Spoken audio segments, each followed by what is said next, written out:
Coming up next on Boston Rock Talk, Will Dailey. We sit down and talk with Will about his breakthrough album, National Throat, about water and water imagery. Join us, please.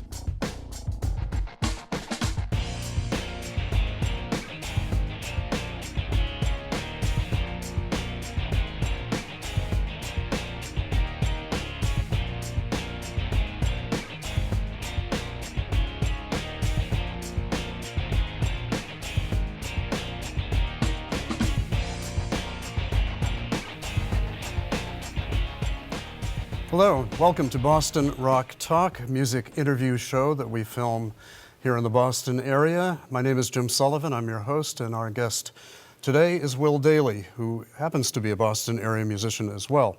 And the first we've had on the show that's actually from our part of the woods. Welcome, Will. Thank you. Lots of music stuff to get to, but I think first the thing that most people want to know right off the bat is that you were on CSI once. I was on CSI. Now, did you play a corpse or a killer? I played myself, so Explain. kind of both. Explain. What was your role? I was actually playing a show in Los Angeles, and it was a quick set, and it was a great show. It was packed. Went outside afterwards to get some air out the back door, and this guy comes out to me, jacked, chains around his neck, tattoos, and says, "I'm going to put you on my show." And you know, when you're in this business, you hear pretty much everything. You're like, "Oh, thanks, sure." You know, I get promised stuff about once a week. You know, I'm surprised this is happening. You know what I mean? Because some things fall through, and then things happen. I said, "Oh, thank you." And then the guy drives off in a Bentley, and I said, "Maybe, well, what is his show?" And then 2 weeks later, I'm flown back to LA to play with Gary Sinise as the way his character kind of decompresses after a big murder. You know, he gets down to play some music, and he happened to play in my band. The problem was I played myself in a fictional show, so it was really confusing as to like who am I, you know? An existential sort of moment as hard, you're playing yourself. Right. So was he playing with you then? Yeah. How was he? He's excellent. He was very meticulous. We spent all morning in his trailer where he made sure he had the part down correctly up to, you know, what octave the note was on and where it was on the fretboard. And he had us do extra takes to make sure that the angle was correct when the song was synced. Because he said, I can't stand when they sync the song incorrectly.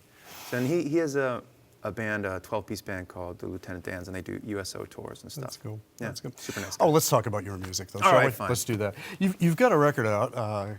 Can we call it a record? It's a record. It's an album, yeah. a CD, a download. Album, National Throat came out in August, right? First.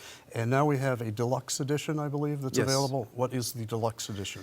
The deluxe it's a way to talk about the record again in a way, in our ephemeral, you know, modern age. But there was a particular song that kind of guided me when I was making this record. And there's an Arcade Fire song called Sprawl 2. And we recorded it as like an exercise when we were recording National Throat, and kind of had it and finished it after the record. And I wanted to share that. I had a new song, a new recording, $300 Man, which was important to me, and which I've been playing live forever, and people really gravitated towards. Stop for a minute. Tell me a bit about that song. I know a little bit about it, but tell the audience where that generated. Well, my first binge watch was Ken Burns' Civil War series. It was like the first, you know, I got the DVDs and I stayed up all weekend and watched that. The horror show that was. It was darker than anything you can binge watch now. And I remember learning about the New York riots and the $300 Man, where you could get out of serving in the Union Army if you had $300 on you. And it just struck me. I mean, people have been, if you had enough money, you could avoid certain things in life. And the things that really move us forward are the people that don't avoid things, whether it be and at that time I was playing with Farm Aid a lot. And I'm spending so much time with these family farmers who've lost their farms, young farmers who are starting these neighborhood farms and local farms. And these are the people with their hands in the soil. And just like the people who served in our Civil War, and since then, they go out and they get dirty. And the work gets done by people who don't second guess it. And I was just taken by that. And the song came out in a matter of 5 minutes, so I never thought of anything. I thought about it because I just wrote it so quickly. The band started playing it, but it's resonated. So I wanted it out there. I didn't want it to wait or anything like Right. that.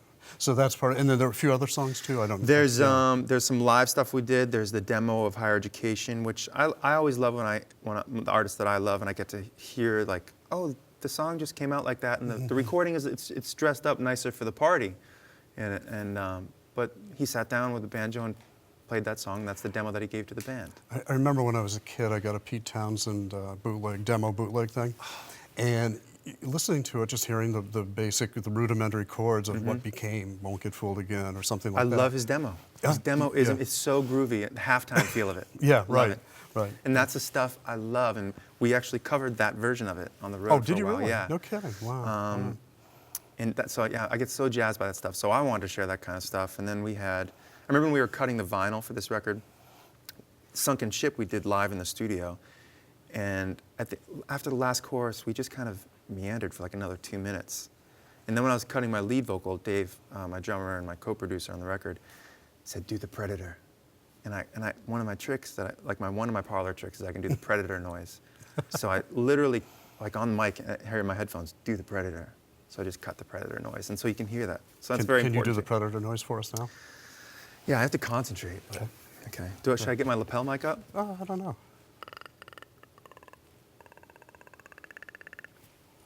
Is that good? That's good. I didn't Thanks. anticipate that at all. Yeah, And people it's know this legit. interview is not pre-planned at all. It's We not did not know that pre-planned. was coming. And it's also a call signal for predators, so everyone should run for their lives. Yeah. Hey, speaking of predators, record companies.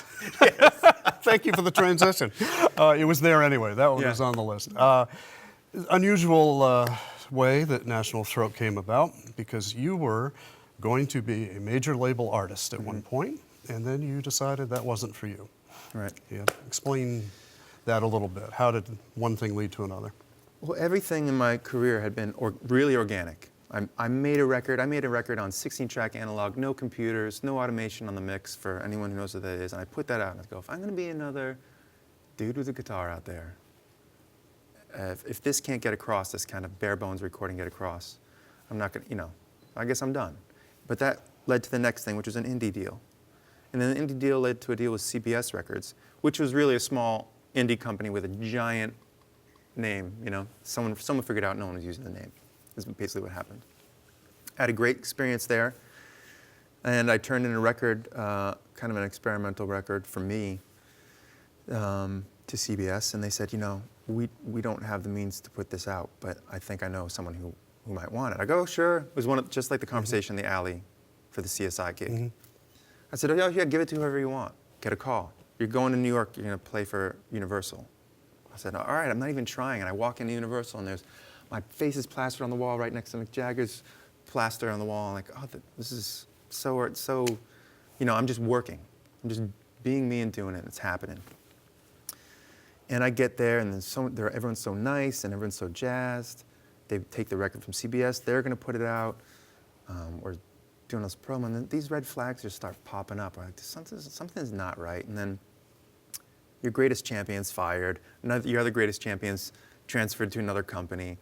You're on someone else's desk now.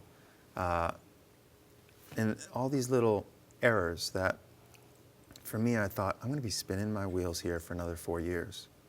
And they kept asking me for new songs. We need new songs. And I just said, hey, look, if you let me go right now out of this I had a 5-record deal, you won't have to spend any more money on me, no hard feelings, and I'm just going to go about my way. And I tried it with kindness, and it worked. And I got out, and I realized I didn't want anyone telling me what I had to play or how I had to play it or when it had to go out or how it had to go out. Well, we'll get into how you made the record and how this came out, but I think first we'll break for a song. And you're doing Lookout Johnny, Yeah. I think first, where actually that seems maybe to be a little bit about that experience. What do you, for the opening lines especially? I think so, and I think so. We live, and there's these two worlds that I feel like we exist in right now. Where like there's this great local shop movement, whether it be your local farm, online store at Etsy, or you're in your community and you're buying from a community, a farm stand, or the local record shop that isn't part of a large conglomerate because they don't sell records anymore, but those shops are doing great. I noticed my favorite bookstore is thriving, even though the big ones have shut down. And then there's the world of things that are just too big that they can't get out of their own way, and they're not really leading the story. And it starts at banks, and it starts at things that are just so giant that they overwhelm some of the ideas, and some of them do lean on it, but I got stuck in one that was kind of in the middle of it crashing down. Yeah. Look out, Johnny. All right. All right.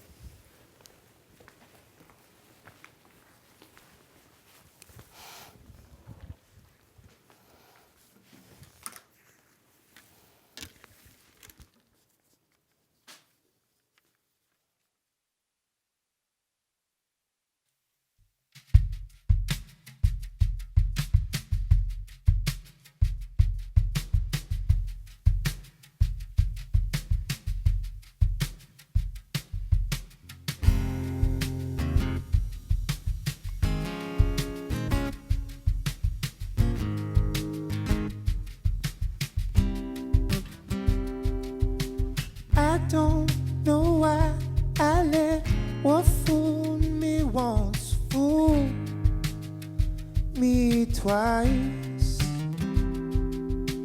That's what I get for trusting thieves with their loaded dice. Oh, look out, Johnny, there's a hammer coming down right in the place where you keep your crown. Oh, look out, Johnny, there's a hammer coming down your way.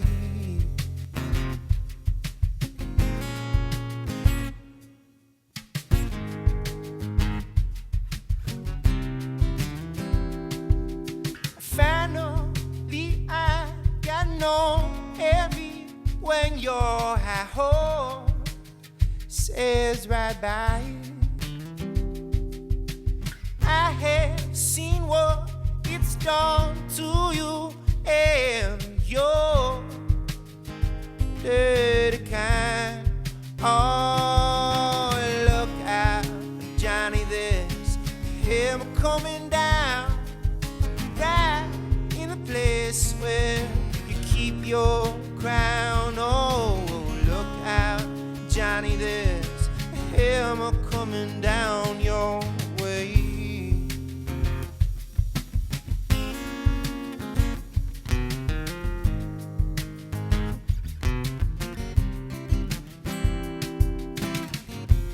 Lay you down in that rye and clover, everything in its right place.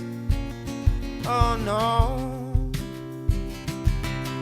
look out, Johnny, there's a hammer coming down right in the crosshairs of your burnt out town. Oh, look out, Johnny, it's come back around.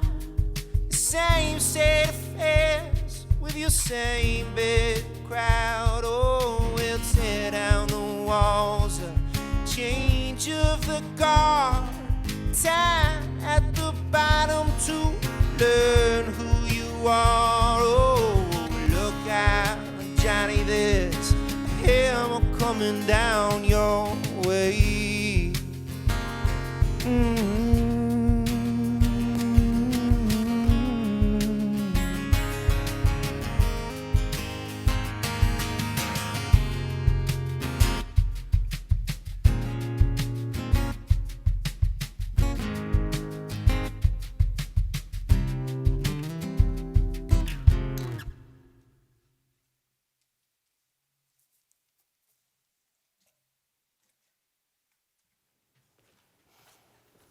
Wow.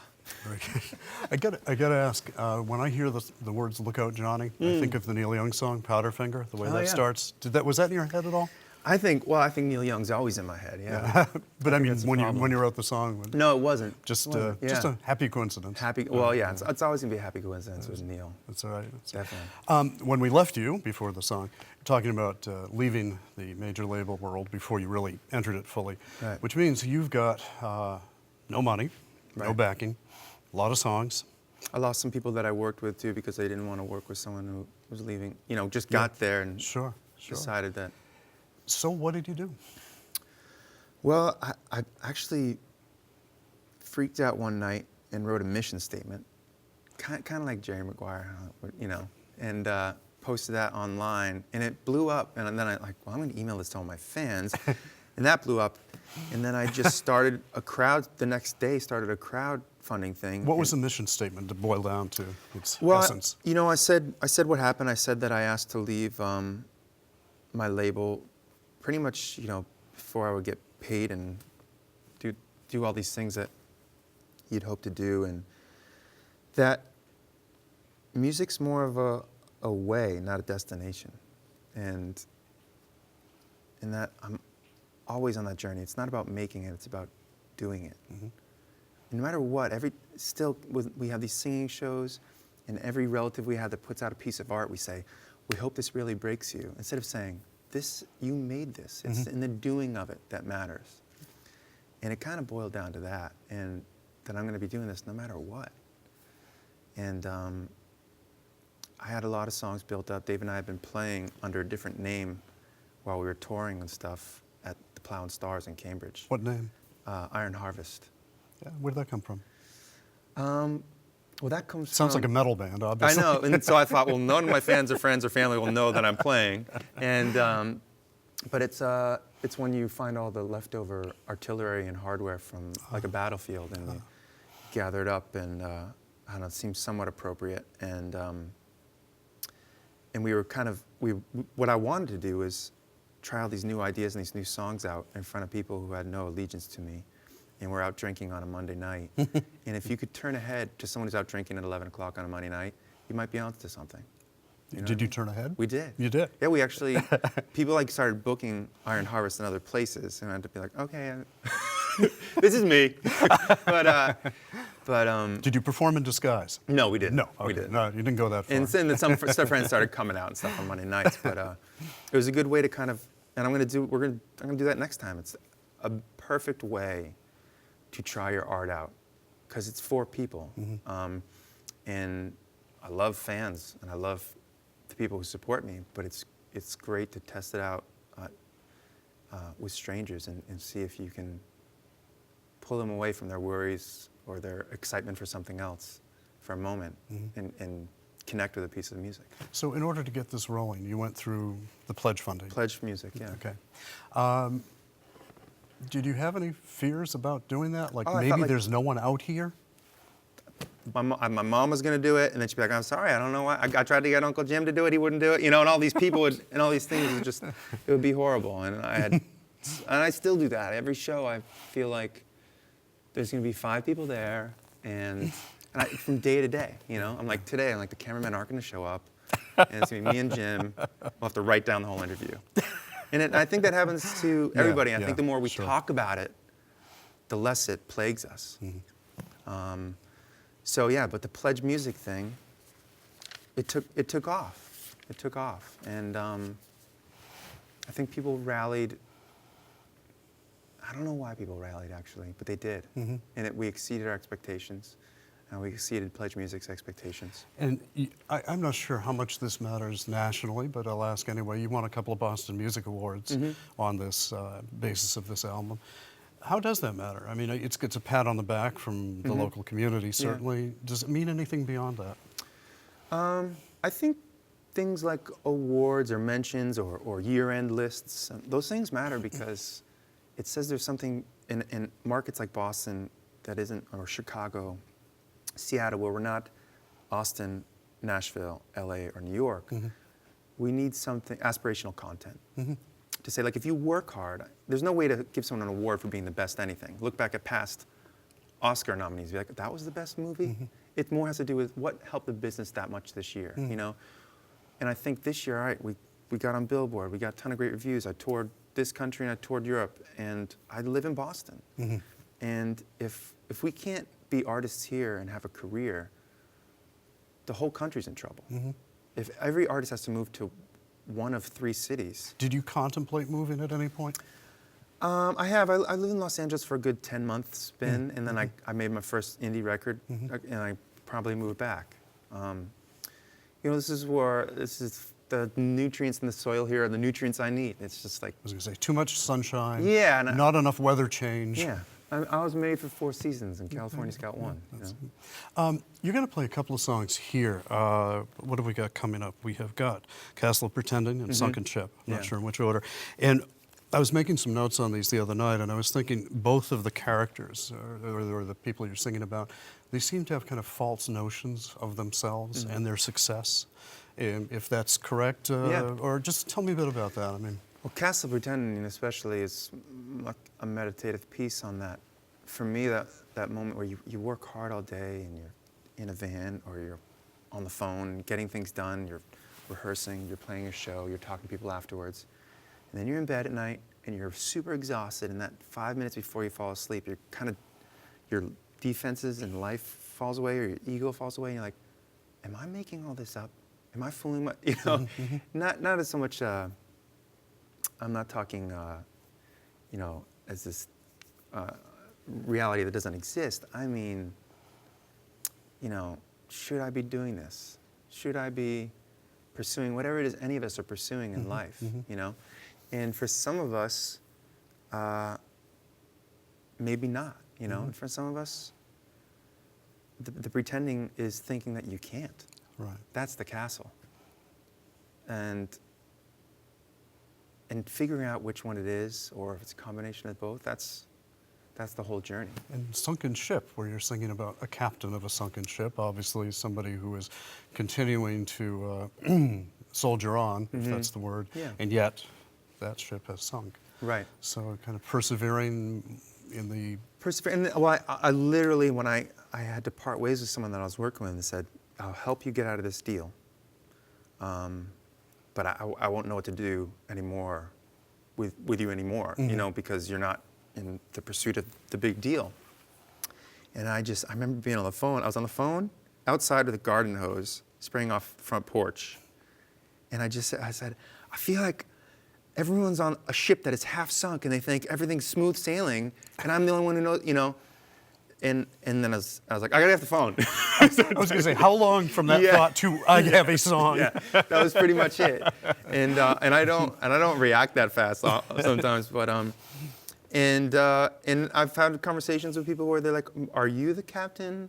Or is someone else the captain? And I hope to not answer, because I gotta play it like 600-700 times, you know, in the next 3 years, and I like to find something new in it each time. It would seem from my listening that you're singing about somebody else. Yeah. But you know, hey, Yeah. it can apply to anything. Totally. Well, All please right. do it.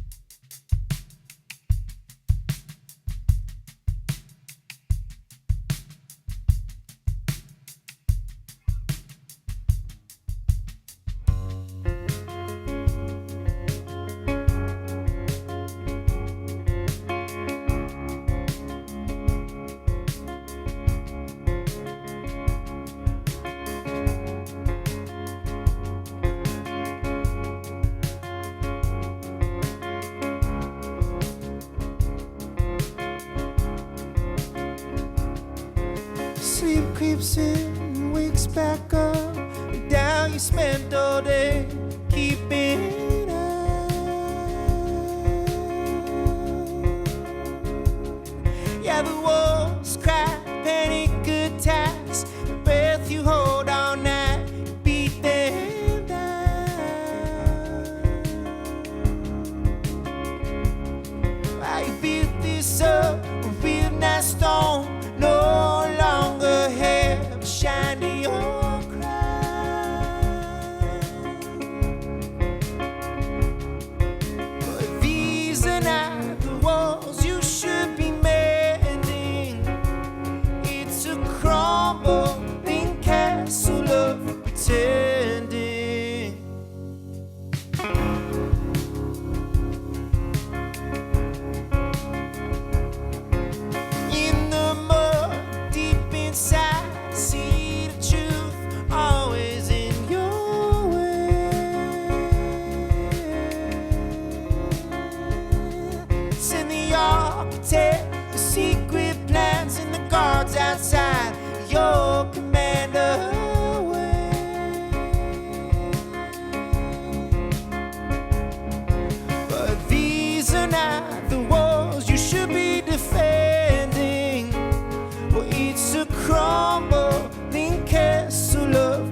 too far away from here away.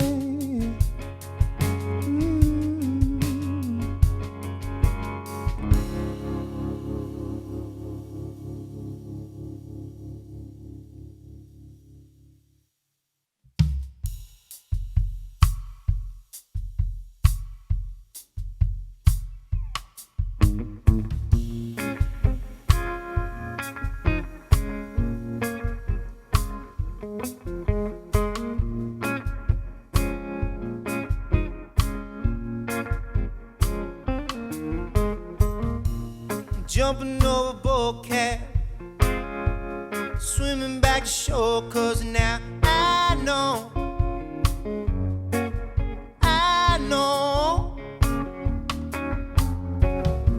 you're bailing with a thimble for a bucket-sized hole, covered in a treasure no one wants. I don't want. Captain of a sunken ship, sunken in the shallow water, standing out on the bridge, still thinking you're still sailing. Getting back my legs, walking with my clothes where I'll find more. I want more. Watch you on the bow there, burning out days, staring down horizons that won't come. They won't come. Captain of a sunken ship, sunken in the shallow water, standing out on the bridge, still thinking like you're still sailing.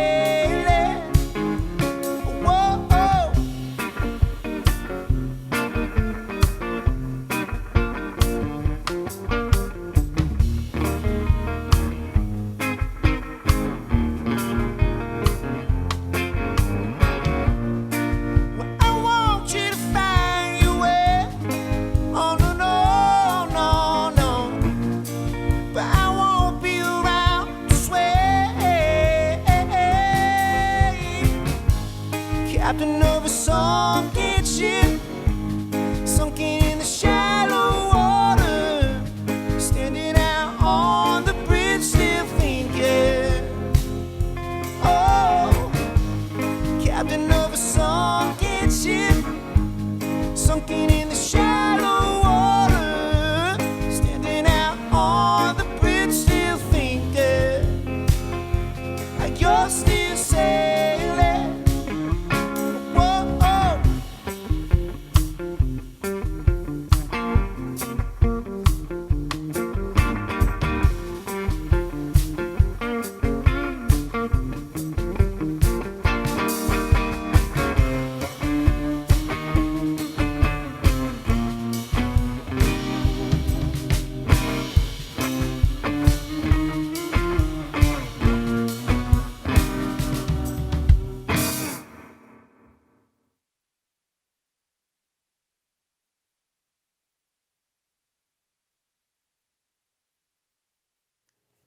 Yes, people, it's not just folk music, is it? No. My goodness, that was a whammy bar there. Yeah. Yeah, Excellent. I like that thing. I like that thing too. Yeah, That's great. I roll with whatever anyone wants to call me. And that starts off the album too, right? Yeah. So it's kind of a reggae song, a reggae beat too. And then that's the only real reggae song on it. It's kind of a nice feint in a way. I have one rule, I write whatever I want. Good rule. Yeah. You and I, before we went on, we were joking about cliche questions interviewers ask, and you thwarted two of my favorites about favorite color and favorite food. Jeez. But, then you threw one back at me saying, well, which comes first, music or lyrics? And I said, and I will, all right, how about if I just do this? Composition. Right. How do you go about it? Is there any kind of set way you have approaching a song? Does it vary? It definitely varies. I mean, something like $300 Man I wrote in 5 minutes, and I didn't think twice. Castle Pretending, the way that is on the album with, you know, trumpet solo coming in and choir coming in and everything like that. I mean, I knew going in the structure of the song front to back. I just didn't know what all the coloration would be exactly when we were in the studio. I remember at one point when we began, So we are talking favorite colors. yeah, there we go. You got your way. I might even sneak food into this. I remember in the first couple weeks, I'm like, oh, Castle pretending he's not going to make it on the record. And then of course it made it, now it's everyone's. It's a great song. Yeah, so. Do you need people to tell you what the best songs are, or are you able to kind of suss that out yourself? Oh, I know they're all good. Well, of course they are. All my children are. I love all my children equally, but. No, I mean, yeah, no, I love that. But here's the thing about people talking about music. When you talk about music, when you talk about art, you can only talk about yourself. When you see a painting, when you talk about a film, and when you talk about music especially. And as the creator of the music that I make, when someone tells me something about my music, they're telling me something about themselves, because I know it intimately. And if they say, this song is your best song, they're telling me about something about themselves, and that is unbelievably an amazing feeling.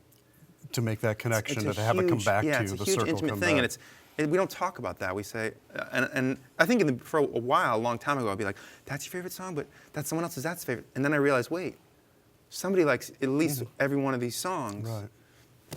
And so I'm just going to keep doing what I'm doing. You know, if my audience is 10 people, if it's 100, if it's 100,000, at least someone's connected with the things that I've made. And if one song on an album only has one fan, but it's their favorite, yeah, I can't ask for anything better. And, you know, about what songs mean, and I know sometimes you ask the artist what a song means, and that can be kind of dodgy.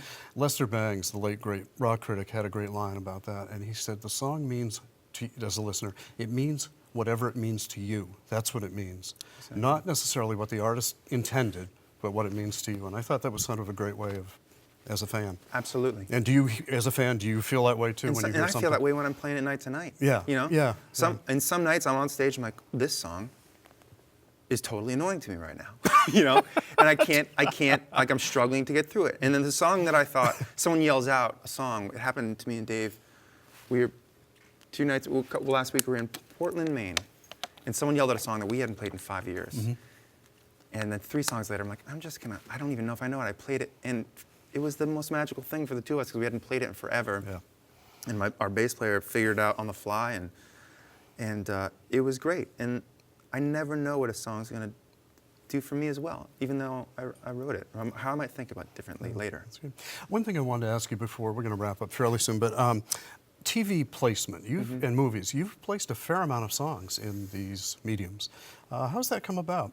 And what does it do for you? I mean, does it help build an audience? It's helped build an audience. I think it helped build some fans all over the country. It helped, like, oddly enough, spread out your fan base in a weird way. Instead of saying, hey, I'm going to start here and go like this, I just have like a freckled thing going on and I try to connect the dots. It comes about in so many different ways, and I think it started happening to me a while ago, and I think it's happening less and less, and they're paying artists less and less for it now. It was an accidental focus. What was the best use of song in anything of yours? What can you think? I don't really watch all of them. What's What was the best use of them? What was the best? Well, there's one song. There's a song off a record, series of EPs I did called Torrent that I worked with T-Bone Burnett on, and he executive produced that. And we did a series of digital EPs, and we put it out in this package. And one song off that collection called Tomorrow Still Comes, Elliot Easton played lead guitar on it. And The Cars, for people who don't know, yeah. And it's wound up on one of the big primetime shows. But those shows go all over the world. Do you remember which one? NCIS. Which city? The main one. The main one. The main Okay, one. good. Mark, That's the one that Mark counts. Harmon, That's the one that Mark counts. Harmon one. That's good. And it went over. And so I played a show in Paris, thinking, I'm going to play this show in Paris on a Monday night. And hey, I'll play Paris. And there's a line waiting when I got there at 11 o'clock on a Monday night, because they had heard that song on the show, and a couple people from internet and however else.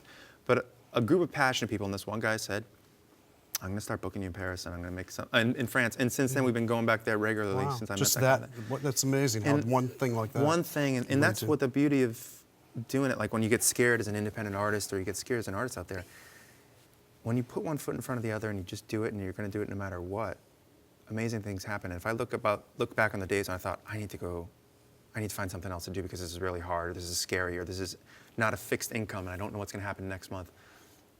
There's dozens and dozens of things, including this now, that I would never have gotten to, you know. We're going to close with one called Higher Education. Yeah. And reminded me a little bit of Sinead O'Connor's I Do Not Want What I Have Not Got Yeah. in the theme, if you know what I mean. I think is what you're talking about is what you really need is to sing Yeah. and to create. Yeah. If that's right. That's absolutely it. All right, well, I'm going to sign us off here, and you will play us out. You have been watching, and we thank you for watching, Boston Rock Talk with Will Dailey. I'm Jim Sullivan, and he's going to play us out again with Higher Education. Go for it, Will.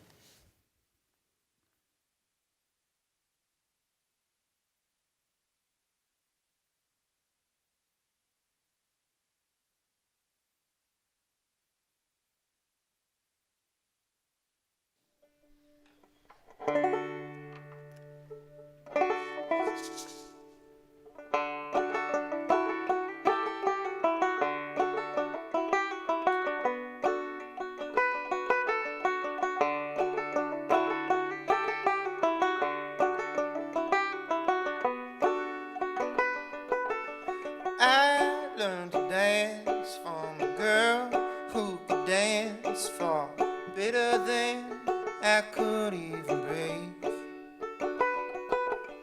I learned to fight from an old man who could fight, chase the dogs from the night we're never having a swing. All that I wanted was all in my mind, and all that I need is to sing.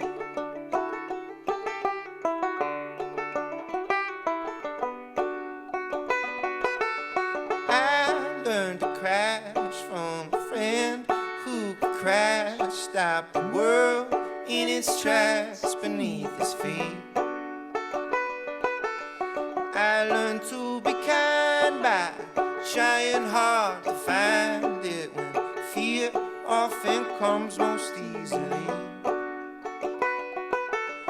All that I wanted was all in my mind, and all that I need is to sing.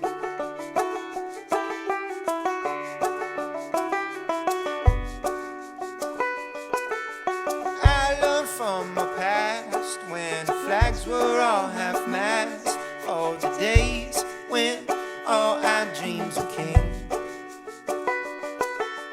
I will learn to fade like the sinking sun that made me, held me and gave me days to waste. All that I wanted was all in my mind, and all that I need is to sing.